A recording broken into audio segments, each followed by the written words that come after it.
Dostlar, bir də bu təntənəli gündə mən sizi hamınızı ürəkdən bu Pasxa bayramı ilə təbrik edirəm. Məsih dirilib. Məsih dirilib. Məsih dirilib. Dostlar, əyləşin, İsa Məsih doğrudan da ölülərdən dirilib, çünki eləcə kəlamda yazılıb. Bu da Pasxa bayramı günü idi. Əslində Pasxa bayramı Yahudilərin bayramıdır, amma həmən o gündə İsa Məsih ölülərdən dirilib. Bu necə olan şeydir? Gəlin kəlamdan oxuyaq. Dostlar, gəlin əvvəlcən Pasxa sözünü toxunaq. Birincisi kəlamda, İncil kitabında deyilir ki, Pasxa quzumuz olan Məsih qurban oldu. Yəni qurban verildi. Bir də deyilir ki, İsa Məsihin haqqında ki, dünyanın günahını aradan götürən Allahın quzusu İsa Məsihdir. Deməli, tarixi necədir? Yəni bu Pasxa bayramının tarixi necədir? Əzizlərim, bu hələ Musa Peyğəmbərin dövründə Tövrət kitabında biz bunu oxuyuruq. Musa Peyğəmbərin xalqı, yəni milləti İsrail xalqı əsarətdə idi. Misirdə, Misir ölkəsində. Və Misirin hökmdarı Firon çox onları incidirdi, əzab verirdi, zülüm çəkirdilər. Və fəryadla onlar dua edirdilər. Rəbb Allaha çağırırdılar ki, ay Allah, bəs bizim bu zülmü niyə görmürsən? Bizim bu əzab əziyyətimizi niyə görmürsən? Və günlərin birində kəlamda, yəni Tövrat kitabında deyilir ki, Musa Peyğəmbər hələ ki bir Peyğəmbər deyildi. Rəbb Allah onu seçdi. Musa, deməli, səhrada olarkən qoyun sürüsünü otarırdı. Otararaq səhradan o biri tərəfinə sürünü apardı, yazılıb və dağ tərəfdə, yəni bu Xoref dağı, gələcəkdə isə Rəbb Allahın Sinay dağı adlanırdı. O dağa yaxınlaşdı və birdən bilirsiniz nə gördü? Böyük bir möcüzə. Görür ki, bir kol od alov içərisində yanır. Yanır, amma sönmür. Külə də dönmür. Elə bir möcüzə görmürsünüz? Kol yansın, amma külə dönməsin. Sönməsin. Bu nə olan bir şeydir? Və Musa Peyğəmbər yaxınlaşaraq birdən eşitdi. O tərəfdən bir səda gəldi. Musa, Musa. O da mən buradayam dedi. Allah dedi, buraya yaxınlaşma. Ayaqlarından çarıqlarını çıxar, çünki durduğun yer müqəddəs torpaqdır. Sonra da dedi ki, mən atanın Allahı, İbrahimin Allahı, yəni İbrahim Peyğəmbərin, İshakın Allahı və Yaqubun Allahıyam. Musa qorxudan üzünü örtdü, çünki Allaha baxmağa çox qorxurdu. Və Rəbb ona dedi, həqiqətən, mən Misirdə olan xalqımın əziyyətini gördüm. Mən ona görə gəldim ki, onları Misirlərin əlindən qurtarıb bu ölkədən çıxarım. Və buna görə də səni də seçdim. Ya Rəbb, mən nə etməliyəm ki? Mən deyir, dilimdə də qüsurum var, danışa bilmirəm necə lazımdır. Bax, Musa Peyğəmbər doğruda da elə idi. Dilində qüsuru var idi. Danışa bilmirəm, deyir. Deyir, narahat olma. Mən səninləyəm. Və səni öz xalqımın, ataların, deməli, İbrahimin nəslindən gələn, bax, o İsrail millətinin, İsrail xalqına göndərirəm ki, onları oradan, yəni Misirdən çıxardasan. Necə? Səninlə mənəm.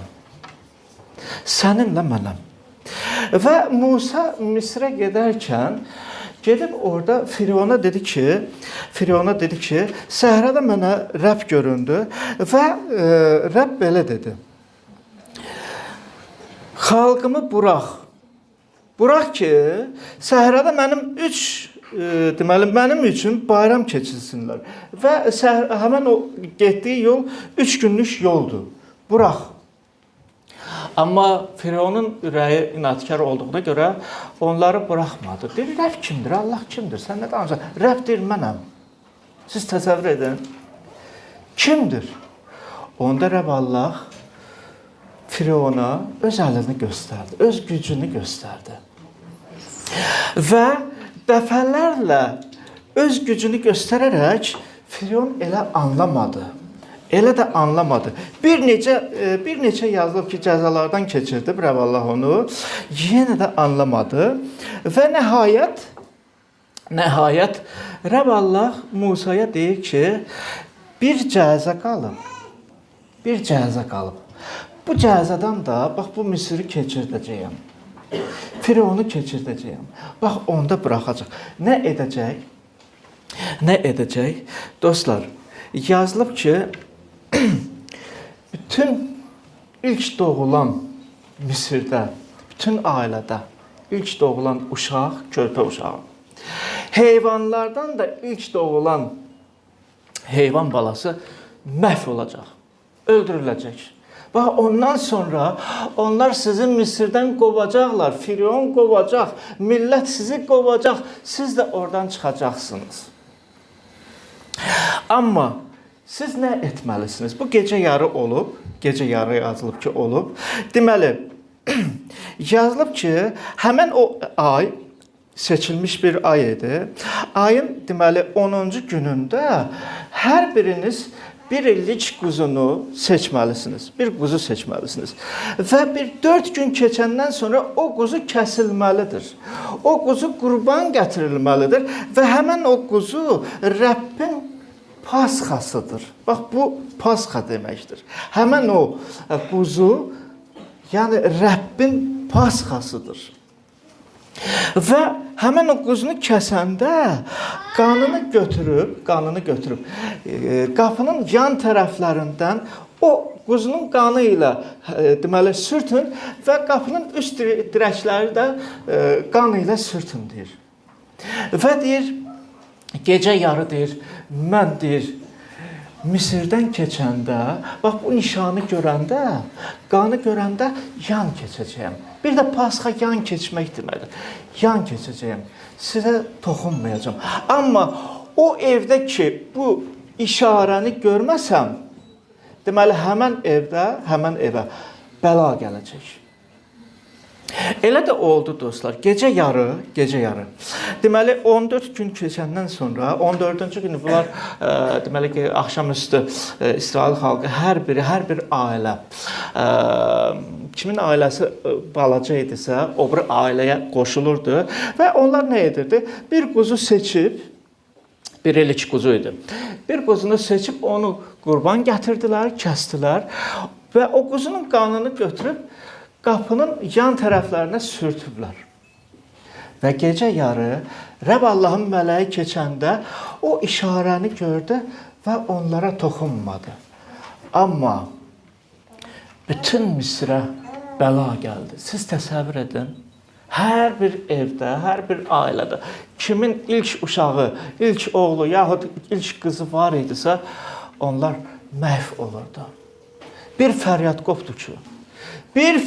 qopdu ki, və Misirlilər, Firavunun bir uşağı var idi, o uşaq da məhv oldu. Firavun o saat ayağa qalxıb, əmr etdi ki, İsrail xalqını qovsunlar. Və İsrail xalqı Musa Peyğəmbərin vasitəsilə Misirdən çıxaraq səhra tərəfə getdilər. 3 gün yol idi. 3 gün. Demək olar ki, suyu var idi, nə çörəyi var idi, nə var idisə elə Misirdən götürüb aparırdılar özləri ilə. Və birdən Firavun elə bil ki, ayıldı, mən nə etmişəm deyir. Bunlar mənim qulum idi, indi isə bunlar Misirdən çıxıblar və öz ordusunu yığıb, əmr verdi ki, gəlin onlara çataq və onları Misirə qaytaraq. Onda dostlar, Firavun öz ordusu ilə İsrail xalqına çataraq İstədi onları qaytarsın, amma Rəbb Allah qoymadı, icazə vermədi. Bunlar dəniz qırağına, qırmızı dəniz qırağına çataraq gördülər ki, arxaya baxdılar, gördülər ki, Fironun ordusu gəlib çatıb. İndi bunlar bizi məhv edəcəklər, neyniyək? Musaya da yalvardılar ki, Musa sən bizə hara gətirdin? Biz nə arxaya dönə bilirik, qabağımızda da qırmızı dənizdir. Onda Musa Rəbb Allaha yalvardı və yalvararaq dua elədi ki, ya Rəbb, sən bura qədər bizi çatdırdın, neyniyək? Neyniyək? Rəbb Allah deyir, əlindəki nədir? Deyir, əsa. O əsanı qaldır və deyir, dəniz tərəfə çevir. Və dəniz ayrılacaq. Doğrudan da elə oldu. Dostlar, dəniz parçalandı, elə bil yarıldı və cəmaət gördü ki, bir yol var, Bu yolla da keçdi. Bu yolla keçdi, obru bir sahilə keçən kimi Fironla ordusu gördülər ki, bunlar özlərinə yol tapıb. Onlar da bu yolla onların dalıcan qaçdılar. Araba ilə, atlar ilə. Amma dənizin ortasına gəlib çatanda Rəbb Allah onların hamısını, yəni Fironla bir yerdə ordusunu məhv etdi. İsrail xalqı isə onlar xilas oldu.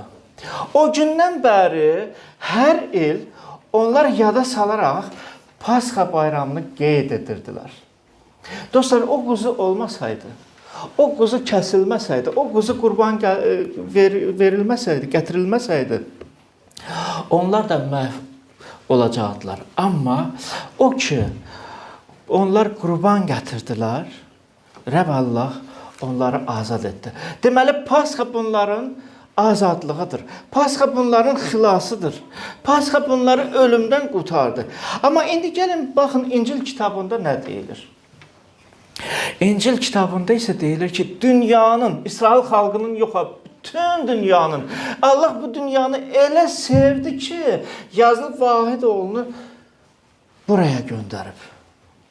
Buna ona görə etdi ki, hər kəs ona iman edən həlak olmasın, əbədi həyata malik olsun, əbədi həyatı olsun. Və yazılıb ki, dünyanın günahını aradan götürən Allahın quzusu İsa Məsihdir. Rəbb Allah İsa Məsihi bir quzu kimi göndərib. İsa Məsih də bizim üçün qurban oldu. İnsanlar bunu anlamırdı. İsa Məsih bu dünyaya gəlib ki, mənim, sənin yerini tutsun. Çünki yazılıb ki, bir nəfər belə salih insan yoxdur. Əllərinizi qaldıra bilərsiniz, burada müqəddəs insan varmı? Görürsünüz, hamısı susur. Hər birimiz günah işlədirik.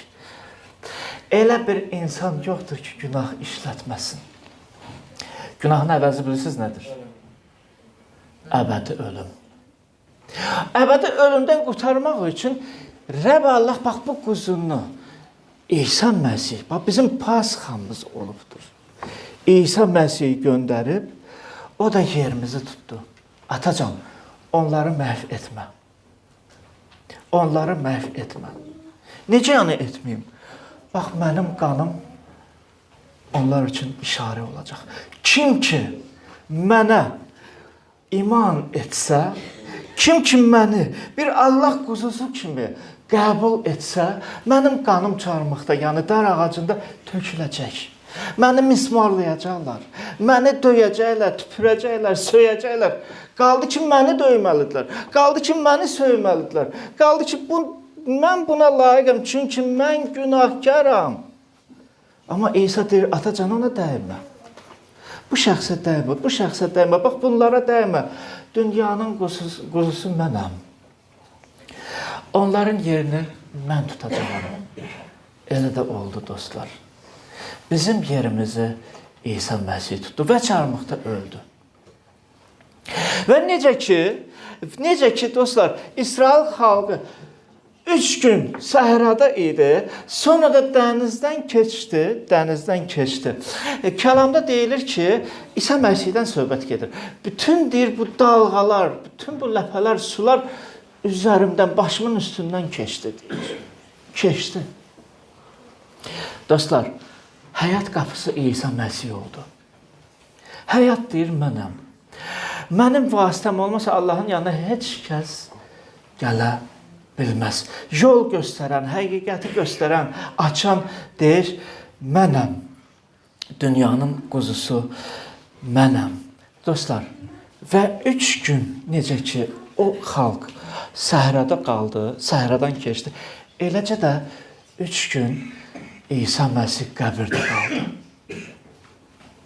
3 gün keçəndən sonra biz kəlamda oxuyuruq ki, səhər açılarkən, səhər çox erkən yazılıb, açılarkən İsa Məsih ölülərdən dirildi.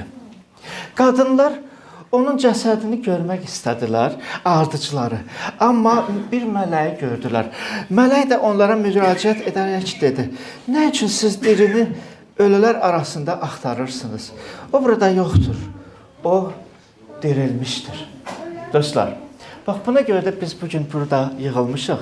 Buna görə də biz bu bayramı qeyd edirik. Məsih əbədi olaraq dəyişilmir. Məsih əbədi olaraq diridir. Eləcə də kim onu qəbul edərsə, dostlar, əbədiyyət də var. Bizi də, bizim bu ölü vəziyyətdən, yəni günahlı vəziyyətdən bizi azad edəcək və dirildəcək və nəhayət adımız həyat kitabında yazılacaq. Qoyuram, hər birimizə xeyir dua versin və əzizlərim, gəlin yenə də qulaq asaq bizim gənclərimiz, bizim bacı qardaşlarımız bizim üçün nə hazırlayır, nə demək istəyirlər.